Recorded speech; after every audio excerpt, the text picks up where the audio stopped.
All right, so let's go ahead and get started. So the first thing that we're going to talk about with success in an online course is introducing two people who are here to help me. My name is Jeremy Roberts. I'm a learning specialist with the Center for Student Success here at the University of Mississippi.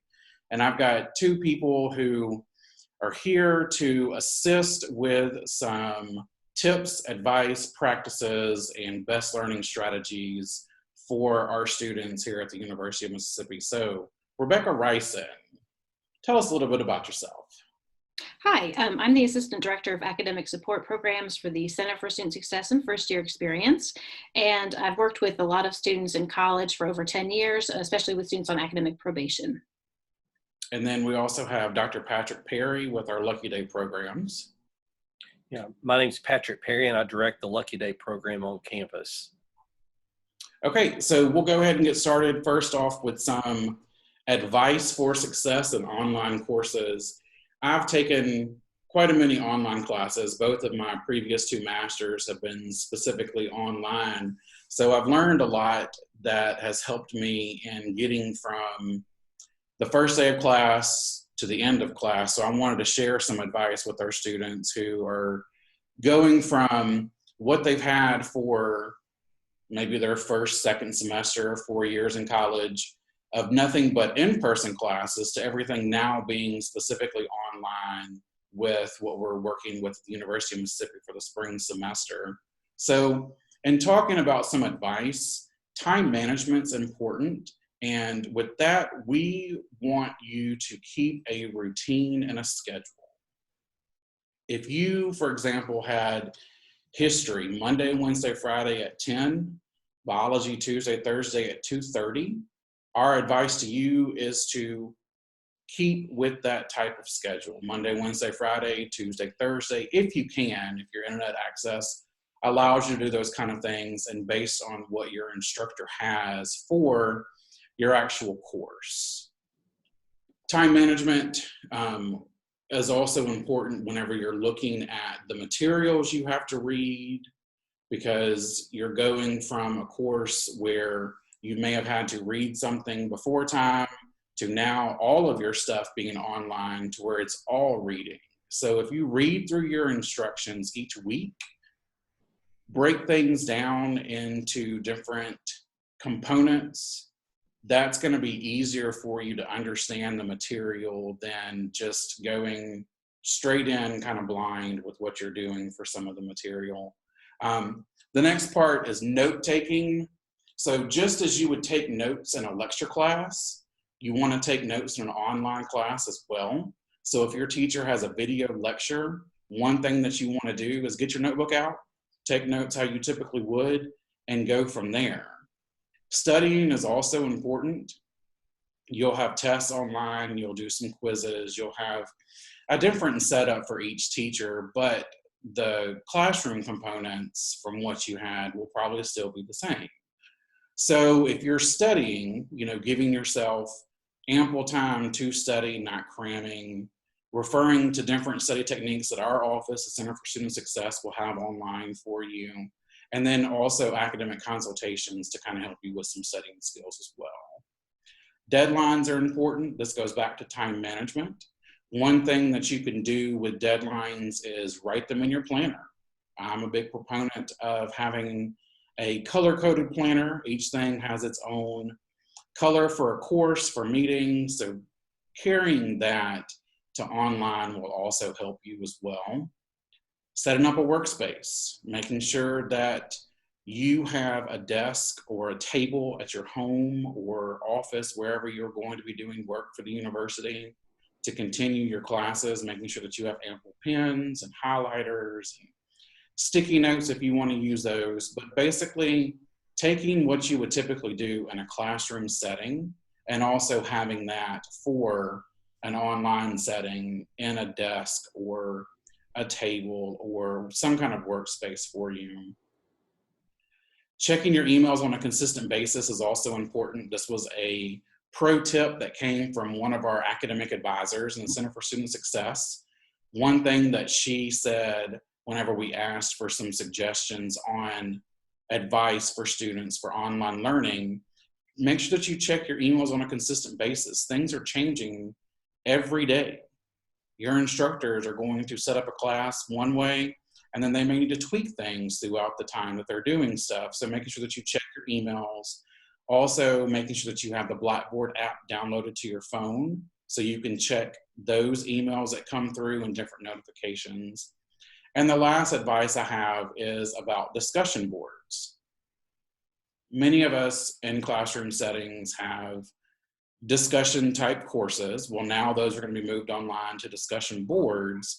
And if you have something for your classes where you need to make a post by a certain time and then respond to other people's posting, making sure that you read that information specifically from your instructors and also follow those guidelines, putting stuff in your planner, knowing that you may have a class that opens on Monday, a discussion board by Wednesday, and then a response by Saturday or Sunday. Those are some things that are going to be important for you to follow as well. So those are my advice. Dr. Rice and Dr. Perry, did you have any other advice that you wanted to give when it comes to specific online techniques? I would just say, you know, we're kind of in a new structure right now, looking at things online, and a lot of students may not be used to doing that. And so just to know and have patience with the process and to realize we're all kind of in the same boat. Some instructors may be a little bit anxious about this process, and that it's pretty normal as a student to have questions. So just keep reaching out to your professors. Definitely contact us and Center for Student Success and First Year Experience. We're more than happy to help, and we'll give you a lot of resources. So I would just say, just be patient, and the more you practice this stuff, the easier it gets. And I agree also in that when you communicate with your professors, especially now, it's going to be very, very important, obviously, because you won't see them in the classroom. And so don't hesitate to reach out to them. And there's so many people that are wanting to support you. So don't hesitate. And we'll cover that in a little bit in my part as well. Yeah. Okay. So moving along, now we have some information on memory and retention from Dr. Rebecca Ryson, who again is our Assistant Director of Academic Support here at the University of Mississippi. Well, I think, thank you, Jeremy. I think the process of studying, it can be very hard to know how to study effectively. And certainly, I was a student that did a lot of great things in terms of my study habits, and then I had a lot of areas where I really struggled too. So I think it's important to recognize that your professors have been there, they understand it can be stressful. And when you think about memory and retention, there's some things that you may want to liken the study habit process to. Looking at this next slide, we're looking at maybe doing a comparison between working out at the gym and doing study habits on your own. It's kind of like giving your brain a personal trainer. If you've ever done personal training, or if you've ever done some exercise in terms of wanting to have a certain goal that you're trying to reach, I think you can make a lot of progress in terms of reaching that goal by working on it day by day. So instead of having to worry about maybe doing 5,000 push-ups, which is painful and not fun, maybe starting off and doing 10 push-ups a day most days of the week. Of course, with studying, I wish there was a magic number where I could say, you know, you study 10 hours a week and that'll get you straight A's. But unfortunately, it really just depends on a lot of different factors. But I think the key factor to keep in mind is that if you're keeping a routine, just as you would by going to the gym, maybe you want to go to the gym for a half hour each day, most days of the week, you'll probably see a lot of progress that way. With studying habits, if you're studying 2 to 3 hours a day and making that very intentional, making it very strategic and effective, then you can actually do quite a bit of really solid studying just by doing that each day and taking breaks, of course, when you're going through that process. So 2 hours a day studying most days of the week. Let's say you do 10 hours a week of studying. 2 hours a day is much better than 10 hours all for one day. So thinking of memory and retention, our brain is a lot like that muscle as well, where we want to remember information through repetition and rehearsal. Now, in looking at this next slide, when it comes to just the stages of memory, this is kind of, you know, we're all human beings with pretty similar patterns for being able to remember information. Things that can impact memory, of course, if you are stressed out, it's going to be hard to encode information. If you're having less sleep at night, so I recommend some self-help practices, just getting enough sleep, making sure you are taking care of yourself in this time of stress. And that can really help out just in keeping a routine for studying. It all kind of impacts one another that way. But if you're looking at stages of memory, the first part is having information come in and then trying to keep it in there so you can remember it.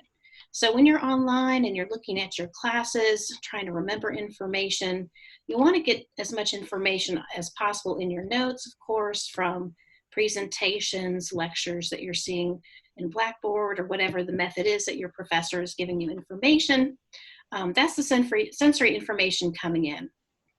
And then in terms of the encoding process, that's basically information that you're going to want to try to push into the storage of your memory and then try to retrieve it for the test or for the assignment, whatever assessment that might be.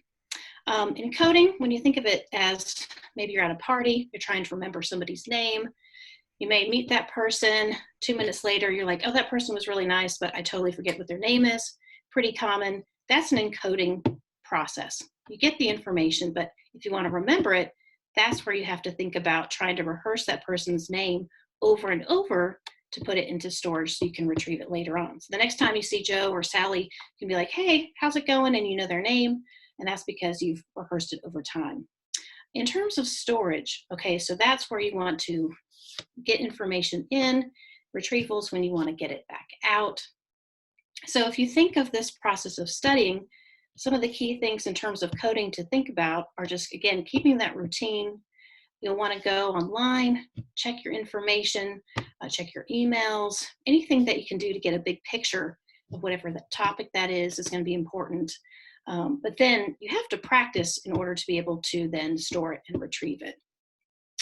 So when you think about this next part of memory and retention on the next slide, you're going to think about things like, of course, maintaining a routine each day, sitting down, really trying to create an environment that's conducive to studying. So turning off your cell phone, if you can sit in a room that's pretty quiet, maybe if you play low music but nothing too loud, that really helps too.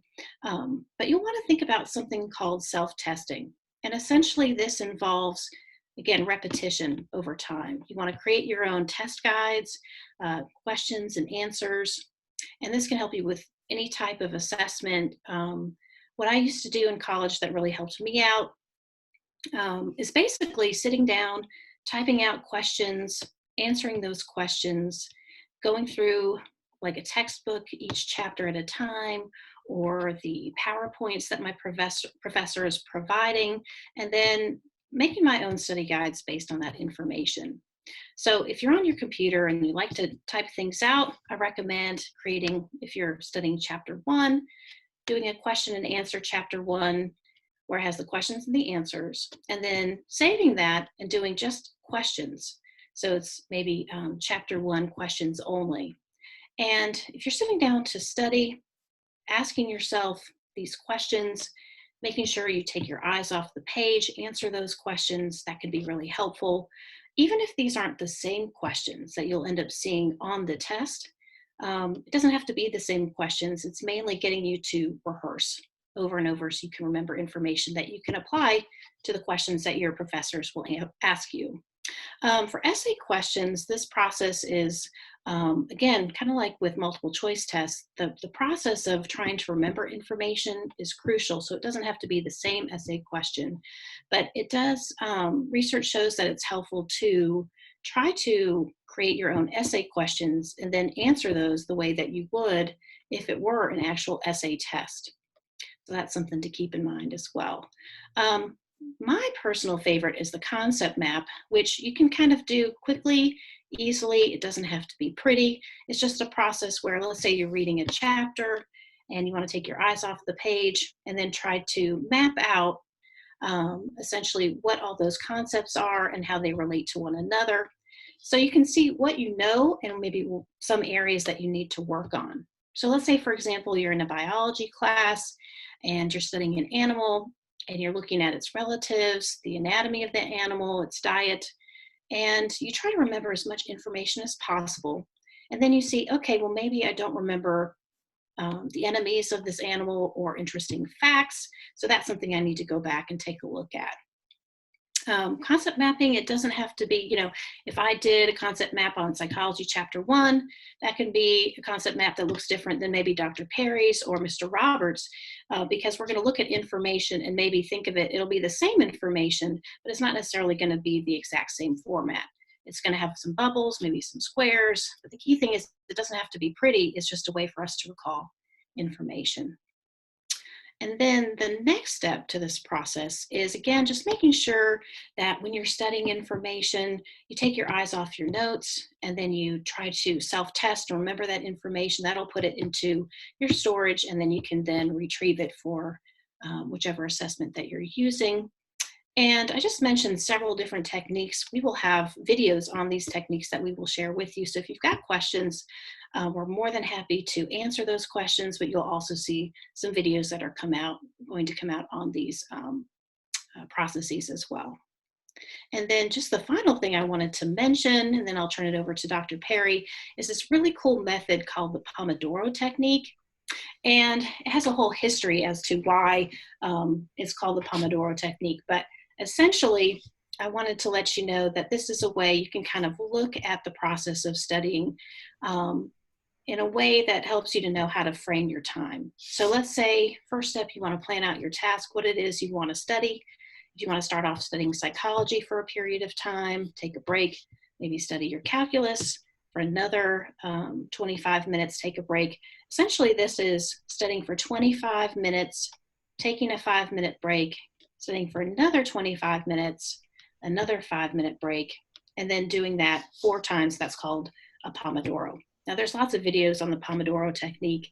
I think the key thing is, again, just coming up with that routine, sticking with it, and then making sure that you're not over-exercising your brain. That's why breaks are important, and that you're not under-exercising your brain. And that's why putting in some time to self-test is really key as well. So, Dr. Perry, now on to you. Great. Oh, 1 second. Let me. Well, while we're doing that, I just wanted to let you all know that we understand that this is new territory for you. And what we're going to talk a little bit about is growth mindset. And basically, growth mindset is about challenges that you face and how you approach those.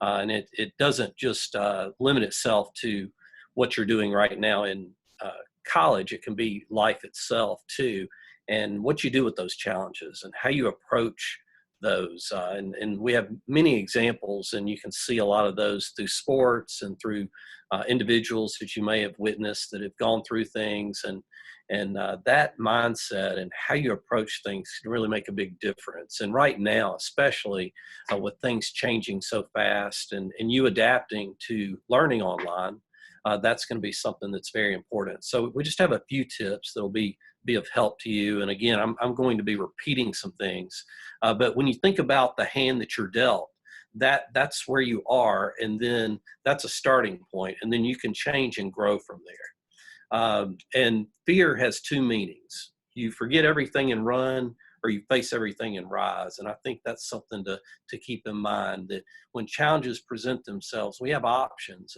and what choice you make is very important.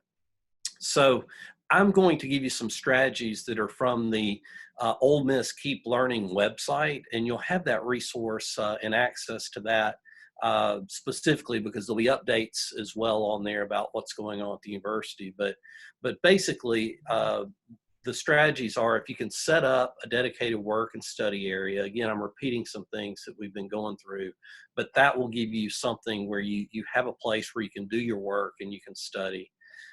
Set regular times to complete your schoolwork.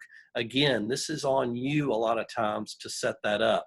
Your professor is obviously going to be a partner with you in that learning process, but you have to set up the regular times to study and complete everything. Check your email and the communication channel your instructor set up with you at least once a day.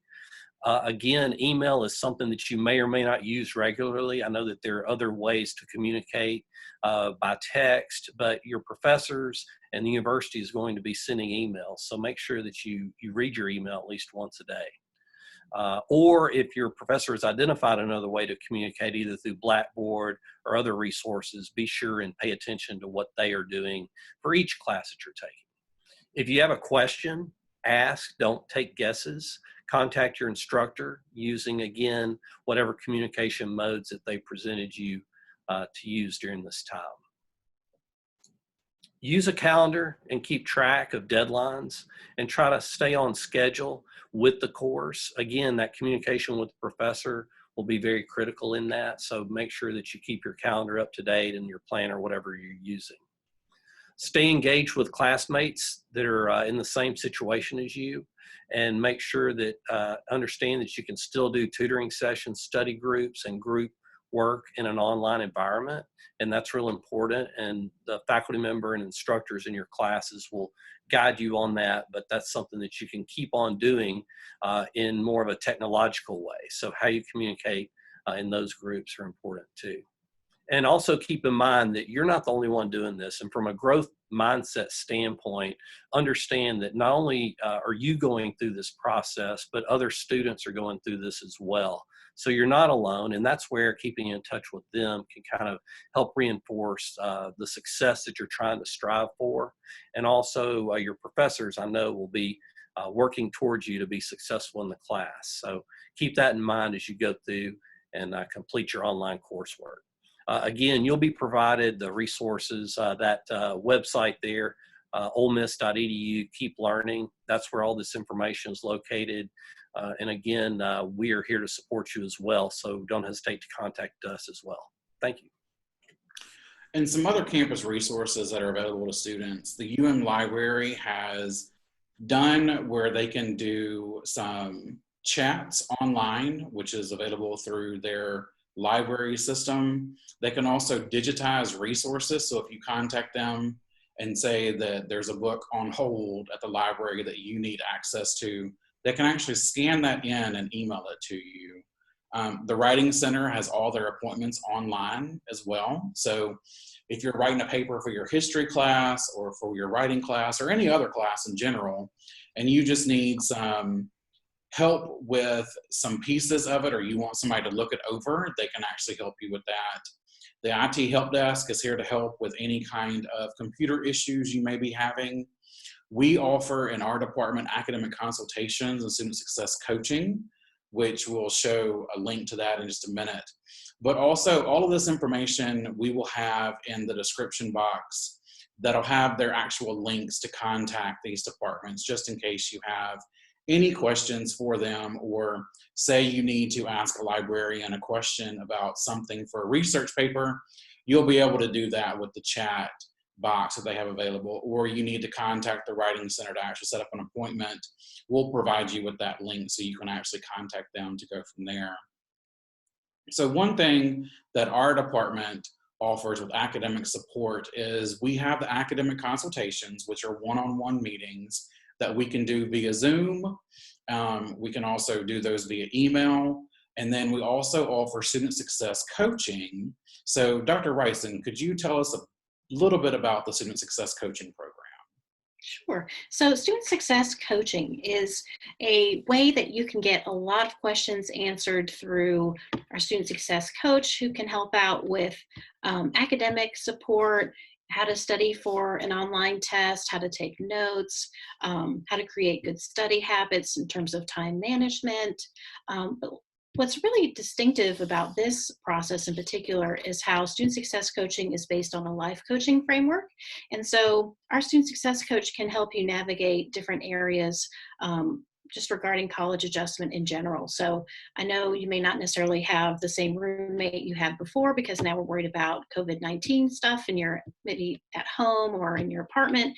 But we typically can help out with anything related to having conversations with roommates, now maybe conversations with parents, anything related to college adjustment is helpful. And then If we're seeing anything that maybe stressors wise could be helped out through the counseling center, we're also happy to get students set up over there for telemental health counseling if needed.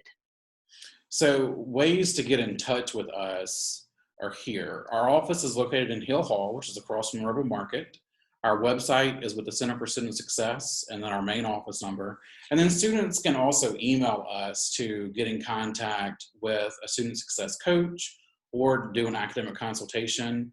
On our website, we have our forums for requesting a consultation or a coach or just needing some help with some study techniques. Our office can help with those. And then we're also very involved in social media. So if you follow Academic Sup at Facebook, Twitter, Instagram, Pinterest, and now on YouTube, we'll be able to help you with some things. But do either of y'all have any last minute tips, advice, suggestions to help our students who are now making this transition from in the classroom to online?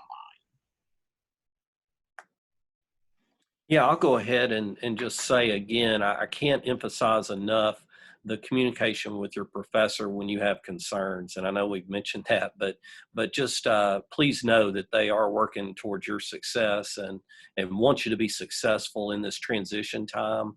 And so please reach out to them, email, like I said, whatever method that they identify for their course, how they want to get in touch with you, and share with each other. Again, that's one of those tips too. Share with each other. You're in the classes together, you're working towards common goals and success in that particular class. So that's what I would say. That would be a focal point for everything that we've gone through.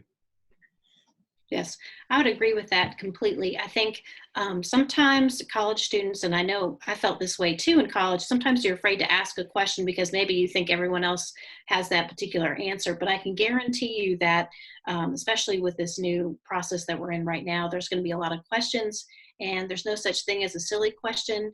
If you get to feeling like you're struggling, please feel free to reach out for help, because I can guarantee there's at least probably 100 other students that are feeling like that in your class alone. So just let us know what we can do for you. Don't hesitate to reach out. Of course, reach out to your professors like Dr. Perry was saying, but just recognize that we're all in this together.